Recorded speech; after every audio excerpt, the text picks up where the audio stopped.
Good morning, ladies and gentlemen. You are listening to the Sports Corner on 90.3 WMSC Upper Montclair.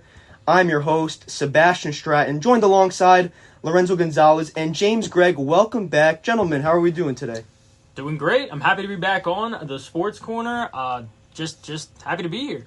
It's a wonderful day for the Sports Corner, a great Thursday morning, and except I forgot my cup of coffee, so not the best morning, but we're here on the Sports Corner. Well, hopefully this show will wake you up a little bit because there is a lot to talk about, and we'll get right started in Major League Baseball because there are less than 2 weeks before the first round of the wild card, and things are heating up. Division races are getting tight, and some teams are going from first to potentially missing out in its entirety, such as the New York Mets, a team that was rolling at first, have lost 8 out of their last 10. But we will start with the New York Yankees because, again, this is the time of year from a manager's perspective where you are trying to put things together. And the New York Yankees are a team where they have a lot of their positions settled. We know that they traded for Ryan McMahon from the Rockies. He is the starting third baseman. Jazz Chisholm inserts back into second base. So you have that all settled. But one thing that is still being worked on, and there isn't a definitive answer yet, is the shortstop battle between Anthony Volpe, the former first-round pick out of Del Barton High School in 2019, and Jose Caballero, who the Yankees traded for from the Tampa Bay Rays from this year's trade deadline. And Boone is working his way to try to figure out what is the best option. And Volpe, for the first time in his career, did not play. It wasn't even more than 3 games. He sat 6 games in a row, returned 2 nights ago, went 2 for 4 with a double and a single. And then Caballero played last night, struggled a bit versus twin starter Taj Bradley. But James, what do you think is truly the best scenario for the Yankees heading into October? All right, there's no doubt Volpe has a crazy amount of upside. His ceiling is, we saw it in the minor leagues, his ceiling is a fantastic hitter, a fantastic fielder. But as of right now, year 3, it's not working out for the Yankees. He's not a playoff shortstop right now. Could he be in the future? Something they got to figure out over the offseason, what they're going to do with Anthony Volpe and how their shortstop situation will shape up heading into the future. But right now, it's all Jose Caballero. As Boone said himself, he's earned himself this playing time. He leads the league with 48 stolen bases, and in his last 30 games, he has an OPS well over 850. He's batting .274. He's even hit 3 home runs, and he's not really like a home run hitter, but the pop is definitely coming out. Is that the competitive nature of just playing in the Bronx? Probably. We've seen it. Some guys either get worse when they come to New York, some guys get better with the bright lights. So Caballero just seems to be one of those guys. Great defender as well. If Caballero is showing up at the plate, there's almost no reason to play Anthony Volpe right now with the way he's played the field this season. Now, he's had that shoulder, elbow problem that he's getting shots for, and he's played better after the time off. And historically, Anthony Volpe has played better with days off. But heading into the postseason right now, you can't be playing this back-and-forth game. You need to have a shortstop who's going to be your go-to guy heading into this first round, and it's looking like a do-or-die wildcard series against either the Astros or the Red Sox, and you need to have a surefire shortstop heading into that series for sure. Well, you definitely can't feel sorry for anyone. I mean, we are at the point of the season where you play your 9 best players, and if you don't like it, then too bad. Aaron Boone, you can't feel sorry for a hitter that has struggled mightily the entire season. And defensively, too, we've seen Volpe before, especially his rookie year, where he won that Gold Glove, but he wasn't hitting, but he was still playing good defense. And then carry over to this year, where he had that great spurt after the All-Star break, where he hit 7 home runs in 15 games, and actually looked like a competitive hitter, but then he struggled again, became very streaky, and Yankees hitting coach James Rowson said, the power is there for Volpe. He can hit the ball to all fields. But the biggest thing with Anthony Volpe is the consistency. And through 3 years in his major league career, we have yet to see that. And it's difficult to put him in a position in October where the light switch is just going to magically turn on, because we don't know if that's the case. Now, again, in a perfect world, I think that Aaron Boone would love for Volpe to be the shortstop, Caballero as the super utility guy, a little bit of shortstop, insert him into the outfield. But again, it's not working out with Volpe at shortstop right now. Caballero has been very solid defensively. Whenever he's on base, it seems as if he's a lock to get to second base, leads the MLB in stolen bases. He's almost at 50, and you mentioned that power the other day. I think that one cleared the Green Monster in Fenway Park. It did. That's some strange power coming out of Caballero. And like I said, like sometimes playing in the pinstripes, it'll bring the best out of you, but sometimes it could bring out the worst. So no doubt. So it's a situation where Boone has to get it settled. 10 games remaining in the regular season. They have a 4-game series with the Orioles starting tonight at Camden Yards, then an off day, then back home versus the White Sox, I believe, and then they finish off with the Orioles in the Bronx. Next Sunday, September 29th, will be their last regular season game. And James, I'm curious because I was discussing this with my dad the other night. In a playoff game, obviously you want that home field advantage, but would you rather the Yankees host the Astros or the Red Sox? all right, this is a tough question to unpack given the history of the Astros and us in the Yankees in the playoffs. I want to say the one team that I am just still really afraid of is the Astros in any scenario. They just seem to have our number, especially in a playoff situation. But I think I'm going to ask for that matchup. I think I'm going to ask for the Astros over the Red Sox in a wild card 3-game set, because if you play the Red Sox, you're seeing Crochet. You don't want to see Crochet in a 3-game set, and you're seeing Chapman guaranteed. Crochet and Chapman, those if you're down, especially in a playoff series, if you're down in the 8th inning, you're probably going to see Chapman for a 6-out save, and you're probably also going to see Crochet throw 7 innings of. I doubt he's going to give up more than 3 runs, even to an offense like the Yankees. It's just a tough matchup, and even the offense of the Red Sox is just a little bit more. It has a little bit more fire than the Astros, especially with the injury to Yordan Alvarez after I think he's out indefinitely, at least for the rest of the regular season because of his ankle injury. The Astros offense without Yordan Alvarez is significantly less scary. It's almost like the Yankees without Aaron Judge. So I'm gonna say I want to see the Astros. I want to see the Astros for sure in a wild card matchup over the Red Sox.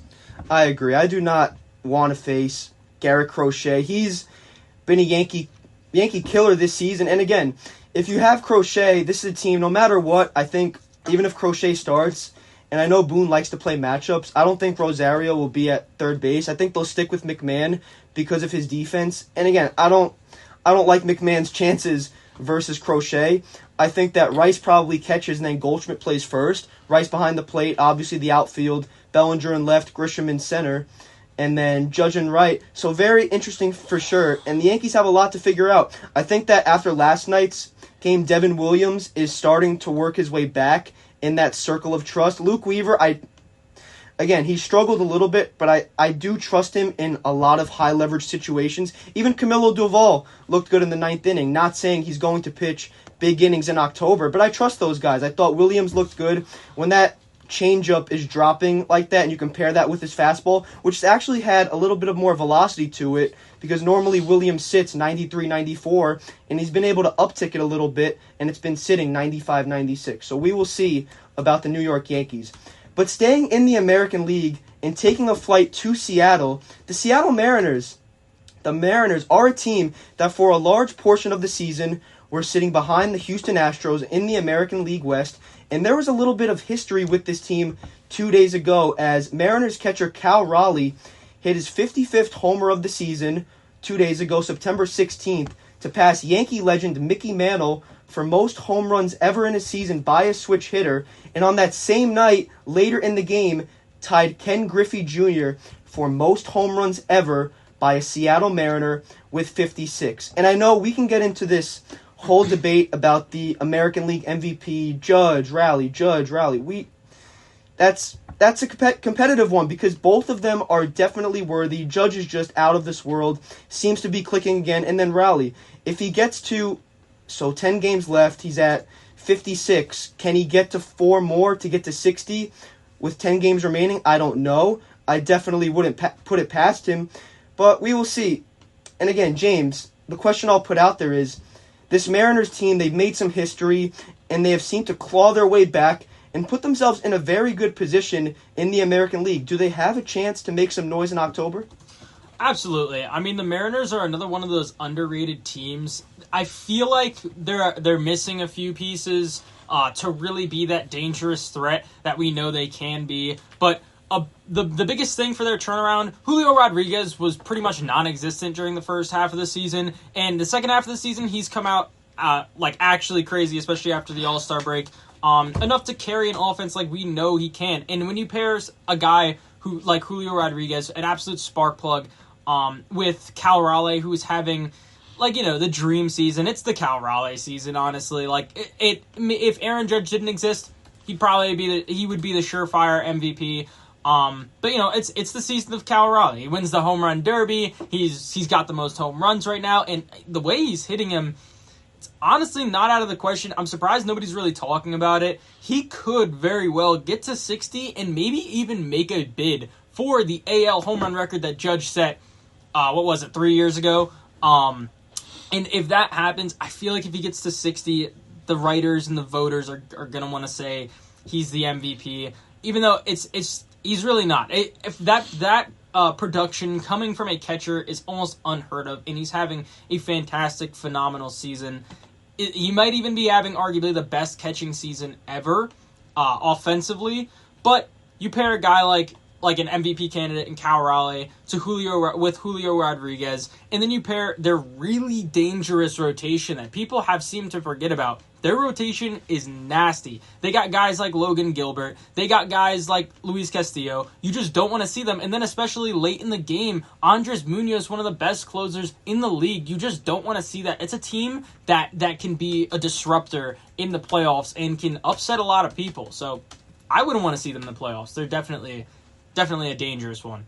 There's no way I would want to face Brian Wu in the first game of a series. He's been dominant all season long. Fastball getting up to the high 90s, slider, changeup mix. And this is a Mariners team. We talked about the Tigers on our last show. A deep lineup that has tons of guys producing. The Mariners, not saying they went all in, but they know that they have the weapons. They went out there this past trade deadline, traded for Eugenio Suarez from the Diamondbacks, home run crusher. J.P. Crawford inserted in their 9-hole at the shortstop position. He's a guy that can get on base, make some noise, and play good defense. Randy Arozarena at the top of the lineup.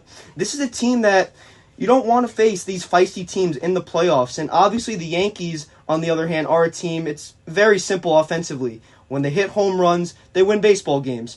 And the Mariners are a team, they have that potential to hit home runs with superstar players such as Cal Raleigh, but they also have other guys. Put the ball in play and good things will happen. And the Mariners are a team that are very gritty, they have a good starting rotation, and they can make things happen. So it's going to be very interesting for sure. And we are going to take a quick break here on the Sports Corner as our third co-host is here for this next part of the show, Jeremy Rodriguez. When we get back, we will introduce him and continue our Major League Baseball talk. So stay tuned, everyone. We are back here on the Sports Corner. You are listening to 90.3 WMSC Upper Montclair. And Jeremy Rodriguez, welcome to the show. Made it just in time to finish up our baseball talk and then transition over to NFL. How are you doing today, sir? I'm doing great. I'm doing really good, actually. Perfect. I know. Well, I don't know if you are a little disappointed because of your New York Jets. Right. They look really good versus the Steelers week 1. Then they get pummeled versus the Bills, and now Fields is ruled out with a concussion. Maybe the Jets are cursed, Jeremy. I don't even know what to say about that team, but after week 1, I really had a lot of faith. I still do, because I'm never going to not have faith in my teams and any of my teams. That goes for basketball, Knicks, Yankees, no matter. Respect. But for the Jets, I mean, it's going to be rough. It's really going to be tough, especially now with Tyrod Taylor. I'm not saying he's a bad quarterback, because he's not at all by any means. He's a great quarterback, but I don't know. Let's see what happens. We're playing the Buccaneers week 3. It's going to be tough. We're going to have to put up, at least, in my opinion, at least 25 plus to have a chance to win, because that Buccaneers offense we know how good they are, so. That is a very good Buccaneers offense, and they lose Liam Cohen. I know I'm getting a little bit sidetracked here talking football early, but they lose Liam Cohen. Their offense doesn't skip a beat, but we will get to them. But back over to Major League Baseball. We talked about the Mariners, how they're leading the division, could potentially win the division over the Astros, and then you have another team out of the National League Central, the Chicago Cubs, led by manager Craig Counsell, clinched their first postseason berth since 2020 with an 8-4 victory over Lorenzo Gonzalez's Pittsburgh Pirates yesterday afternoon. And a lot of teams, again, we can say it over and over again, they make the playoffs, they can get knocked out in the first round. But I'll put this out there for the taking. Do the Chicago Cubs have a legitimate chance to win it all with teams such as the Phillies in there. Again, the Dodgers haven't lived up to those high expectations, but again, still the defending World Series champs. You have to give them that level of respect. What do we think about the Cubs? All right, here's my take on it. Are they the favorites? Do I think they have even a fraction of a chance to win the World Series? They are not my pick at all, because the NL is just too strong, specifically with three behemoths even in the Dodgers, in the Phillies, and I just think the Padres are so dangerous. But as Lawrence Butler was actually asked yesterday who he thought, Lawrence Butler is an outfielder for the Athletics, he picked the Cubs to possibly win the World Series. And a team like this to go far, a lot of things need to go right. You need your vets to play good, and you need some young guys to come out of nowhere to help you out. And that is exactly what happened for the Cubs. Specifically, my opinion for NL Rookie of the Year, Cade Horton has been a demon for them. He's been insane. He's been one of their most reliable pitchers. He's 11-4 on the season with a 2.66 ERA. 95 strikeouts. If he can get that strikeout, if he can get more strikeouts, because he's thrown 115 innings, if he can get more strikeouts, he's going to be even better. But the fact that they have arguably the NL Rookie of the Year in their rotation to help them out, along with some other key guys in their rotation, and some young guys like Michael Busch coming. He's about to put up a 30 home run season. He's got 29 on the year right now. And you got guys like Seiya Suzuki, a veteran player for them, who's just putting up numbers that he has to put up. And same thing, I know right now Kyle Tucker's injured, but he should be back for the playoffs. That's another guy, a veteran guy who has helped this team climb to new heights. And arguably the most important piece of this team, PCA, Pete Crow Armstrong, just having he's having a blistering year. He's actually been a little bit worse in the second half, but the fact that he's about to put up a 30 home run year, he's got 29, stealing 35 bags. This is a team that can definitely, we're talking about scrappy teams who could do damage. All it takes is for them to get really hot, and they could win the games that they need to win to make it all the way to the big dance. So we'll have to see. Yeah, I mean, you mentioned it's tough in the NL, but you mentioned all those guys have strong chance to bring the Cubs over. But I think also because they have such a consistent roster. You don't see one guy on that roster that's like a Kyle Raleigh type of player, but so many players have 25 plus home runs or at least contributing a lot consistently, and that's what you want. I mean, Dansby Swanson's another one. Even Carson Kelly, who had a very good first half of the year, kind of slowed down. We know his age is catching up a little bit, but he's had, I believe he's on a 5 or 6 game hitting streak right now. I mean, he's reliable as well, and I think the Cubs really have a strong chance. The pitching is great. Obviously, they have Shoto as well with Cade Horton, other guys, Matthew Boyd as well. Like, they can make noise. It's going to be tough. The Dodgers are going to be probably, I think, the biggest. Maybe the Phillies as well are going to be the biggest challenge to them, but I think they can play with the Padres, maybe the Brewers. The Dodgers, I'm not so sure. Phillies, I don't think they can handle the Phillies at all. But if they can sneak out the Phillies, they may have a chance, in my opinion. Well, one thing that gets me a little bit nervous about the Cubs is the update that manager Craig Counsell gave yesterday, and that was not that Kyle Tucker had a setback with his calf, but he's going for a second opinion, and they are hopeful that he can be ready for the playoffs, and if he's not, you're putting a lot of trust in Moises Ballesteros, who kind of emerged on the scene. He's been called up and down a few times between MLB and then AAA, the Iowa Cubs. 21 years old, hit a home run yesterday versus the Pirates. And again, he's a guy, do you insert him in that 4 or 5 spot in the lineup? Do you trust a 21-year-old to not necessarily get nervous, but perform in the playoffs? And you truly don't know until it happens. So it's very interesting for sure, because the National League, I agree, James and Jeremy, it's stacked. A lot of good teams in there, and it's a matter of who gets hot at the right time, who gets the best starting pitching. And we talked about the Yankees before, that bullpen, that circle of trust. Which team has the circle of trust? Going back to the Phillies, I don't think anyone wants to face Johan Duran in the 9th inning, throwing 102 sinkers, probably the second best closer in Major League Baseball behind Aroldis Chapman. I don't think anyone wants to face those guys. So those are teams there that can make some noise, are very dangerous, and again, it's a matter of which team gets hot at the right time. But speaking of hot, we are going to stay in the National League East, because Lorenzo, you mentioned this story yesterday in Major League Baseball, and this is another team that is scorching hot. They already won the division, the Philadelphia Phillies, the kings of the National League East, for who a long time this season were competing with the Mets, going back and forth for who was going to win that division. But as of today, are 12.5 games up in the division, 8-2 in their last 10. And with these moves they have made, with that trio of Kyle Schwarber, Trey Turner, and Bryce Harper, paired with that bullpen, they are looking poised for another October run. What do we think, gentlemen? I mean, I think this might be a hot take. I think the Phillies are the most dangerous team in the entire league right now. I think they're just the complete package. They're what you want to be. Now, obviously, you have the behemoths like the Dodgers. Like, the Dodgers are always going to be good. And you have, like, the scrappy, really good baseball. Like, the people who play, the team that plays the best brand of baseball is the Milwaukee Brewers. You know, they play the game how it's supposed to be played. They get guys on base. They take that extra base. They play good defense. But when it comes playoff time, I just don't think the Brewers have what it takes to go that next step.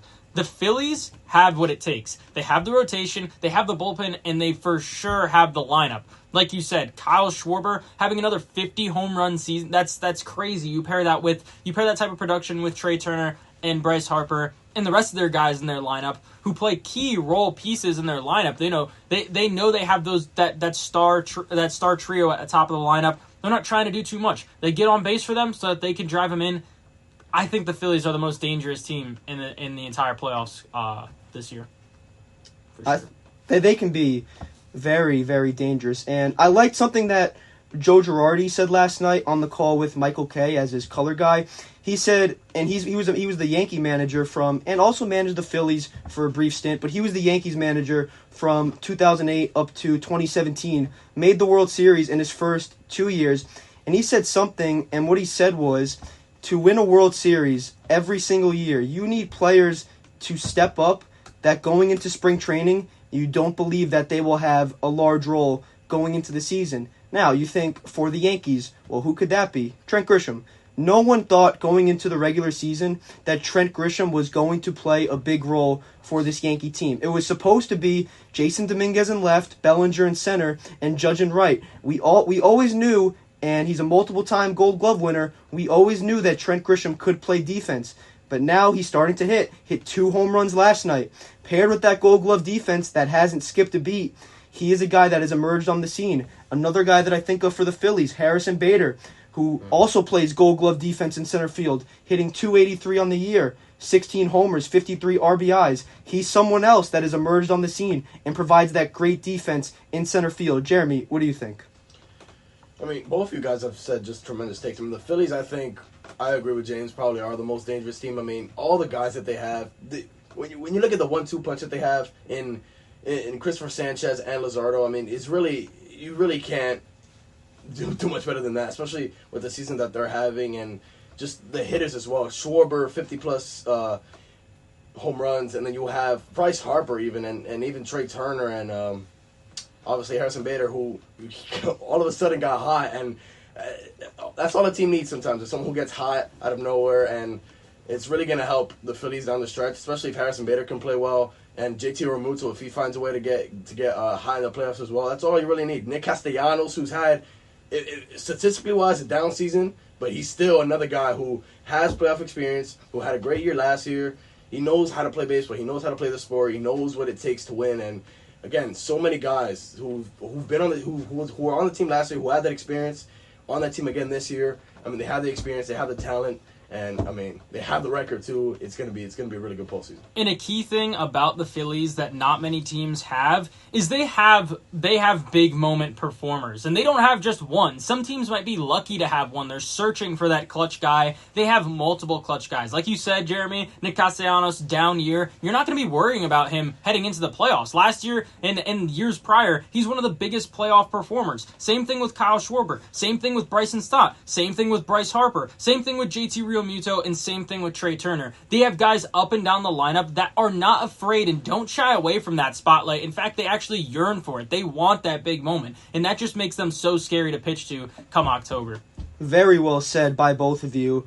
There's multiple teams now, not just the Phillies in Major League Baseball, that do have the potential to make noise, and then you have teams on the outside. Can the Texas Rangers, who have been getting hot lately, can they sneak in? I don't think so. Cleveland Guardians are another team. Then in the National League, Diamondbacks, Reds, who have kind of overachieved this year a little bit with manager Terry Francona. They've been solid for a large portion of the year. Do they sneak in? Again, wild card teams, just because you win the division does not put you at a premium pass to get to the World Series. You still have to play well, play as a team, good pitching, key hitting. Again, in a baseball game, you don't always need 10-plus hits to win a game. How about 5 hits, clutch hitting, second and third, 1 out, maybe a sac fly instead of striking out, and then you have the bullpen. So very interesting to see in Major League Baseball because there are a lot of competitive teams. But now we are going to switch over to the National League Football side of things because it is the start of Week 3 in the NFL as the Buffalo Bills host the Miami Dolphins tonight in Orchard Park. And I would like to put this stat out there, and we'll read the room and everybody can give their take. And that stat is, since the NFL merger in 1970, for those who don't know, was when the National Football League and the American Football League converged as one, and then we created the AFC, the American Football Conference, and then NFC, the National Football Conference. Since then, approximately 10% of NFL teams that start the season 0-2 end up making the playoffs. Which NFL team, guys, listen, if you want to say the Chiefs, say the Chiefs. They are obviously a good team. They're not bad. Excluding the Chiefs, has the best chance to make the playoffs after starting 0-2 between the Jets, Dolphins, Browns, Texans, Titans, Giants, Bears, Panthers, and Saints. You know what, Sebastian? I think that I really don't have hope for any of these 10 teams. But they're going to find their way. One of them is at least going to find their way. If it is, it's probably the Chiefs. But they still, hold on a sec. It could go south for them still. I could still see that. I will say, I do, believe it or not, I do like the Jets' chances. And that's really, I know, people are going to say how crazy that is. But I saw a lot of fight with them the first week of the season with the Steelers. I know they lost Justin Fields from injury protocol, but it's going to be hard. It's especially going to be hard for a rookie coach. But just take a look at the other teams on this list right now. The Cleveland Browns. Nothing more to say about that. Total poverty. The Miami Dolphins having an awful year. Probably having the worst year a season could have right now. The worst start to a year in the NFL. The Tennessee Titans. Really not too much there. They were the worst team last year, but this year I really don't trust Brian Callahan as a coach. Carolina Panthers, Bryce Young, we really haven't seen any star power from him as a quarterback in his third year. New Orleans Saints, they have a new coach as well. Not really a good situation for them. They almost beat the Niners last week, but just not a good team overall. The Bears, that's a team I had trust with. I thought they were going to be really scary in the NFC North. They've just looked terrible their past 2 games, and the defense has been really spotty. The Giants have the hardest record in the NFL right now. And the Texans, I'm really seeing nothing from C.J. Stroud, quite honestly. This has not been a productive first 2 games from him. And the Chiefs have just been a really disorganized team these past few games. So my pick is honestly going to be the Jets because their defense is scary, and I think the Bills are just that good of a team, honestly. Despite how much I hate them, they are just that great of a team. And the Jets I do still think the rest of the team has fight in them.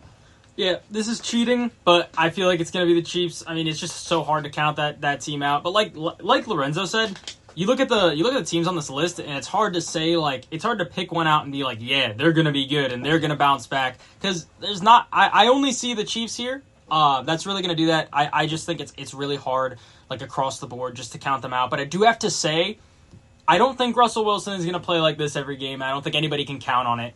But the Giants game against the Cowboys, I saw a lot of fight and a lot of heart from a team that I was not expecting heart and fight from. And it felt like a playoff game watching it, that overtime loss to the Cowboys. If for some reason, if for some miracle that Russell Wilson can play like that every single game, I mean, You might actually see competitive Giants games this year when you weren't really expecting to see them. But as far as everybody else, I just don't see it happening. Just the Chiefs. That's it for me. I'm gonna go honestly. I'm between the Texans and the Bears here, and the reason I say that is because, quite honestly, I have to see the Jets perform consistently before I choose them. It's a constant thing with this team. You play good one week, you play bad the other week. It's the same year for the Jets. I mean, you have to be in the game 2 weeks in a row. Maybe I'll change my pick, but right now I'm gonna go with the Texans and Bears because I think C.J. Stroud. He's had a very rough few years. Last year, obviously, he lost so many. He lost, obviously, Tank Dell and other players as well. This year, Tank Dell's still not playing as of right now. And then we still have, he has players, but Joe Mixon's also hurt now. So it's like a lot of his talent is still injured. He's still trying to find a way to, pick up the Bears. I think the Bears have a great roster. I think Roma Dunze is really picking it up. I liked how he looked last week. DJ Moore is obviously has wide receiver 1 status. You have DeAndre Swift as well. I think the Bears have the best chance. I think the Texans are there. I think my pick overall is the Bears. And do you guys, Sebastian, you mentioned only 10% teams that start 0-2 make it to the playoffs. Do you want to guess how many teams have won the Super Bowl 0-2? Tell me, Lorenzo. Only 3. Wow. When was the latest?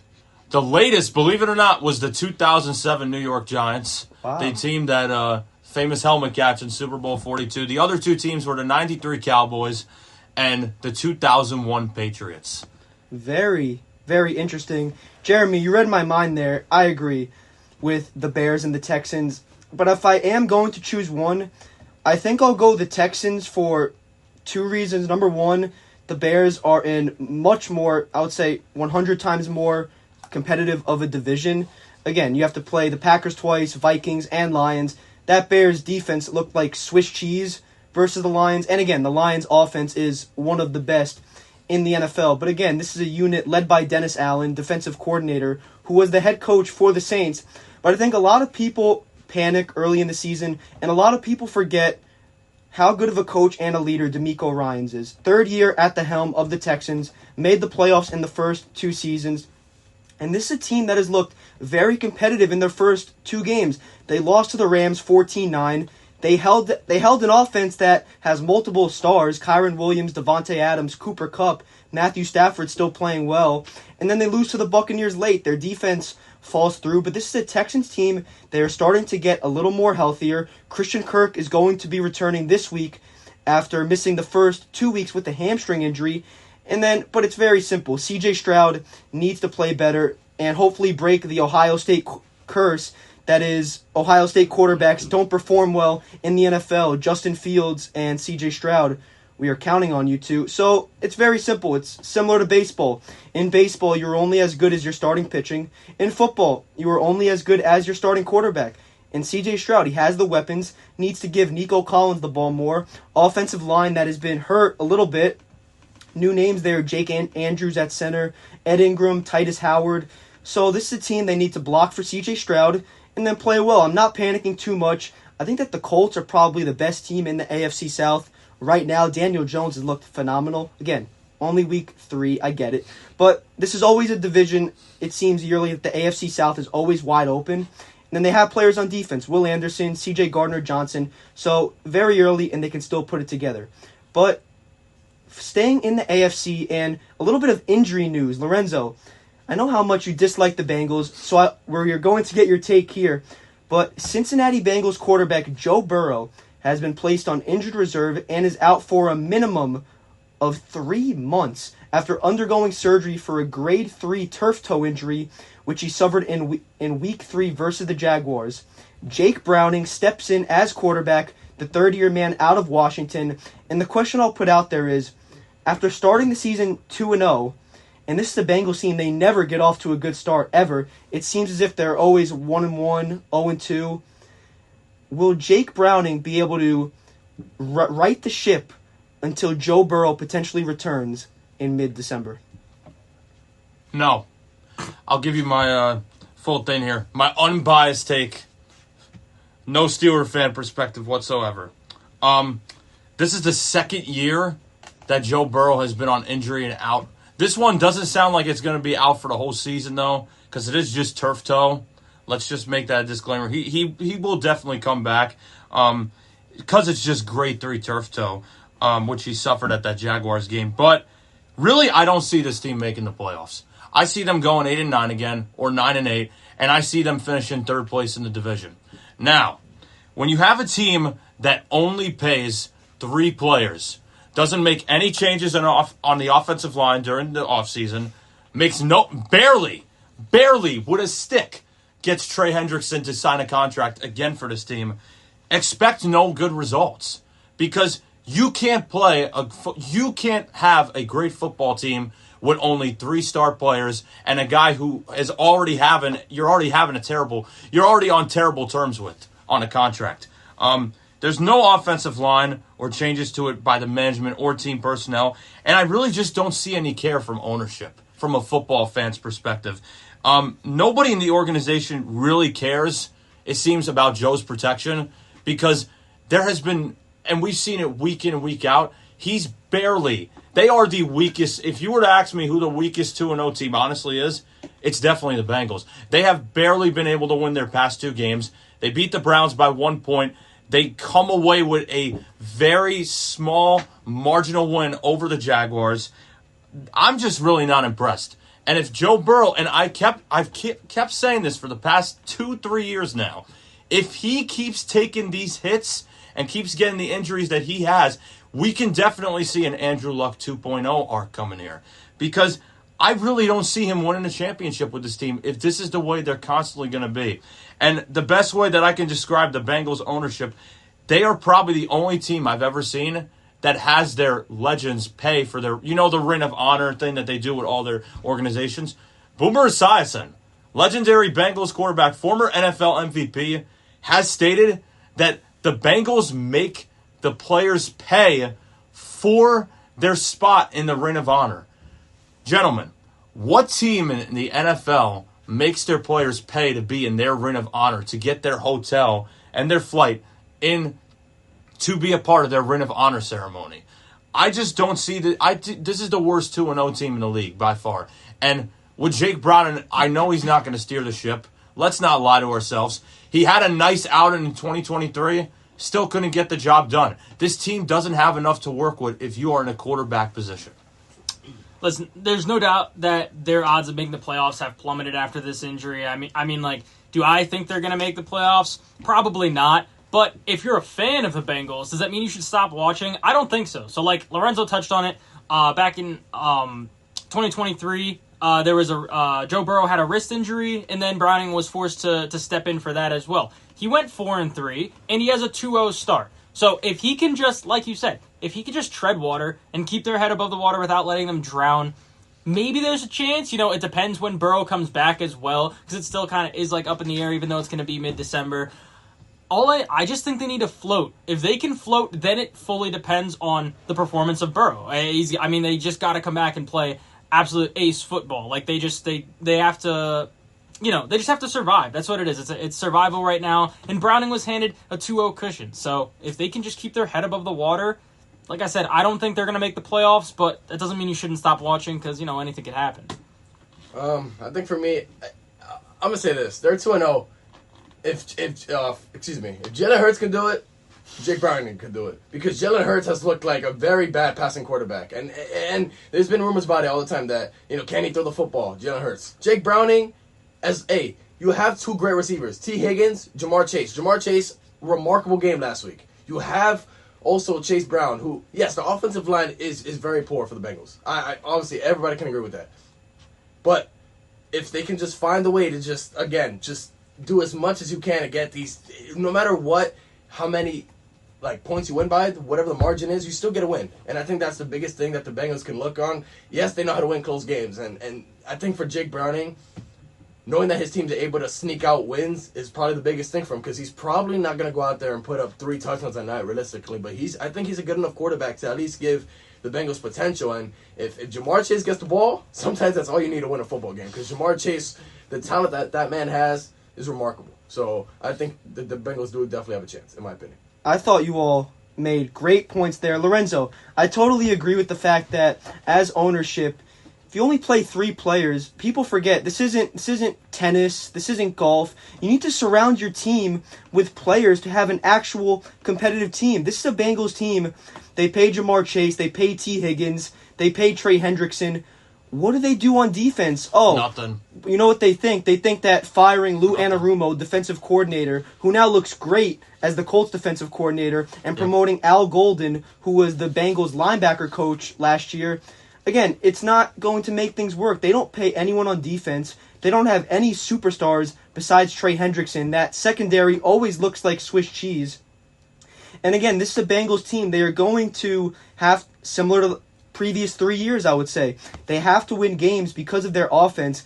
And I don't know if Jake Browning can necessarily do that. I agree that I do think he can tread water and keep them at that 8-9 win mark before Burrow gets back, give or take week 16 or 17, depending on how careful they are with Burrow. But again, Jamar Chase needs the ball. Chase Brown has to get going in the running game. They lose Alex Kappa to an injury. That offensive line it's okay. It's nothing great. I would say middle of the pack. Mike Gesicki at tight end, T. Higgins. So this is a team, Jake Browning, he needs to play. He needs to be a little bit more than serviceable, I would say, especially in a competitive AFC North where it seems like the Ravens have already been handed the division crown after week 3. So this is a Bengals team. I do think they can tread water. I think that in the AFC, everything is wide open right now. If I were to eliminate three or 4 teams, I would say the Browns, Dolphins. I'll be okay. The Jets, they have a chance, but the Titans, Browns, Dolphins are teams that I think have no chance to make the playoffs as it stands. If the Jets get going, Tyrod Taylor, they must win this week so they can if they go 0-3, that's wraps. That's it. Yeah. So the Jets have to stay afloat. So the Bengals tread water. I do think they will tread water. James mentioned they went 4-3 in 2023, but will it be enough? And only time will tell. But staying in the AFC North, taking a quick pit stop to Pittsburgh, Pennsylvania. Lorenzo and I are big Steelers fans. And the Pittsburgh Steelers, Mike Tomlin, head coach. I've been a big fan of Mike Tomlin for a long time. Not anymore. So I'll put this out there. The Pittsburgh Steelers entered the 2025 NFL regular season with the highest paid defense in the NFL, $162 million total, which is $24 million more than the second highest paid defense, the New York Giants. However, through 2 games after a 1-1 start, and this is a unit with multiple Pro Bowlers, 3 future Hall of Famers in Jalen Ramsey, Cam Hayward, and TJ Watt, they are ranked 31st in defensive success rate, 29th in points allowed, 29th in yards per play, and 29th in yards per game. How can this can't happen with a team with multiple Pro Bowlers, multiple Hall of Famers, a future Hall of Fame head coach. I guess I'll say this. How can this be fixed? And is it a coaching problem, player problem, or a mix of both? Yeah, so this defense, Sebastian, from a fan's perspective, this is the worst. This is the worst part of the team right now. Pittsburgh, when you come to the Steelers, a lot of people don't understand that there is an expectation and a culture for defense. It is a defense-oriented team. Kind of like the Chicago Bears. Same kind of deal. Defense-oriented culture over an offense. So there is a lot of pressure on all the players in Pittsburgh. They all go through much more pressure than a normal team does with defense. The average team, like for instance the Jets or the Bengals or whatever team you want to put in the hat. But I feel like this is by far a coaching problem. And it also comes down to veteran players. This year, I'm going to say it, I really don't like Cam Hayward. As a Steelers fan, I never liked him, actually. I never really cared for him. He's always been an overrated defensive player to me. And that's even from a fan's perspective there. So there you go. TJ Watt is having so far a terribly off year right now. Past 2 games, I really haven't seen too much from him. But I will say in the Jets game, they did not run on his side whatsoever. So I'll give him a pass there. They had put an offensive tackle on him. He just destroyed him. But they really didn't run his way at all. So I won't be too harsh. TJ, I like him a lot more as a player. Cam Hayward, not a fan of it all. Never been a fan of him. Never liked him that much. I feel like he's always been a downgrade compared to defensive players we've had in the past, all time in Steelers history. But I feel like by far this is a coaching problem and a player problem. It's a problem all around. This team gets way too much credit for being a great defensive unit. They're really not. And the evidence is in the past 2 games we played. They have not been a good they've been one of the worst defenses, actually. And I'm ashamed to hear that number because I did not know that they were the highest paid defense in the league. That is terrible. That is an awful. If I was the Steelers coach, I would just wrap it up. I would wrap it up and get employ new guys for the defensive coordinator position and the defensive line positions because this is awful for a performance for a coaching team. You played the Seattle Seahawks last year. This is a team that lost a lot of its offensive spark from the past few years, and you made them look like the 2013 Seahawks.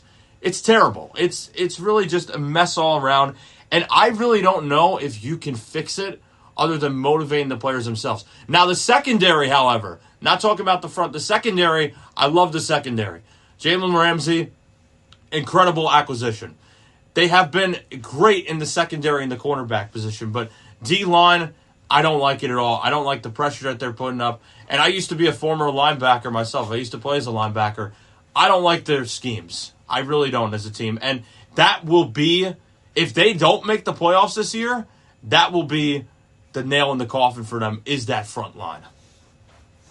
Yeah, no, for sure. It's no secret that the Steelers had one of the most hyped up defenses coming into this year, especially with how much money they've spent and all the Pro Bowlers and talent that is in their defense. So I think it really just comes down to performance. You just got to see how they perform going into their third game.